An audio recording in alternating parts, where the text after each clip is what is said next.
Կրծքագեղձի քաղցկեղի դեմ պայքարի ամսվա միջոցառումների շրջանակում Ուրցքաբանության ազգային կենտրոնում հետազոտվում են Աբովյան քրեակատարողական հիմնարկի ազատազրկված կանայք։ Առողջապահության և արդարադատության նախարարությունների գործակցությամբ իրականացվող ծրագրի նպատակը անազատության մեջ գտնվող անձանց առողջության պահպանումն է։ Սոնոգրաֆիկ և մամոգրաֆիկ հետազոտություններն իրականացվում են անվճար։ Այն կանայք, որոնց տարիքային շեմը թույլ է տալիս իրականացնել մամոգրաֆիա կհետազոտվեն, որից հետո ըստ անհրաժեշտության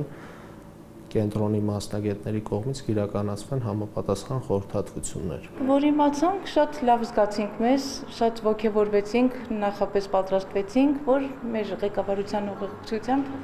մասնակցենք այս հետազոտմանը։ Կրծքագեղձի քաղցկեղը կանանց մոտ ամենահաճախ հանդիպող օնկոլոգիական հիվանդությունն է։ Աշխարհում ամեն 8-րդ կին գտնվում է այս ուռուցքի առաջացման ռիսկի խմբում։ Թիրախում հատկապես 40-ից բարձր տարիքի կանայք են։ Բարդությունները հիմնականում կախված են հայտնաբերելիության փուլի հետ, այսինքն երբ վաղ փուլում է հայտնաբերվում, պարզ է, որ բարդությունները ել ավելի քիչ են լինում, իսկ ավելի ուշ փուլերում հայտնաբերելու դեպքում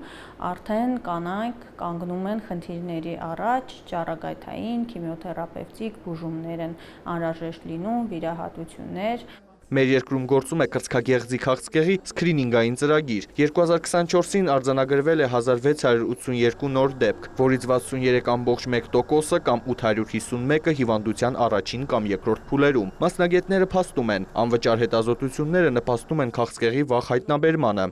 Կրծքագեղձի քաղցկեղի վաղ ախտորոշումը առողջապահության նախարարության ուշադրության կենտրոնում է եւ շատ ողջունելի է, որ տարեստարի այն կանանց շրջանակը, թիրախային կանանց շրջանակը, ովքեր որ կարող են օգտվել անվճար մամոգրաֆիկ եւ համապատասխան հետազոտություններից, այդ շրջանակը տարեստարի ընդլայնվում է։ Եվ բնականաբար տարեստարի երբ մենք ուսումնասիրում ենք այս սկրինինգային ծրագրերի արդյունավետությունը բարձրանալու տենդենց ունի։ Նորանշանակ տնօրենի խոսքով այս տարի նախարարությունն ընդլայնել է նաև բուժհաստատությունների ցանկը, որոնք կարող են իրականացնել հետազոտություններ, իսկ ուռուցքաբանական կենտրոնի շարժական մամոգրաֆիկ ծառայությունից կշարունակեն օգտվել մարզերի բնակիչները։ Արամ Մարանդյան, Դավիթ Մաչկալյան, լուրեր։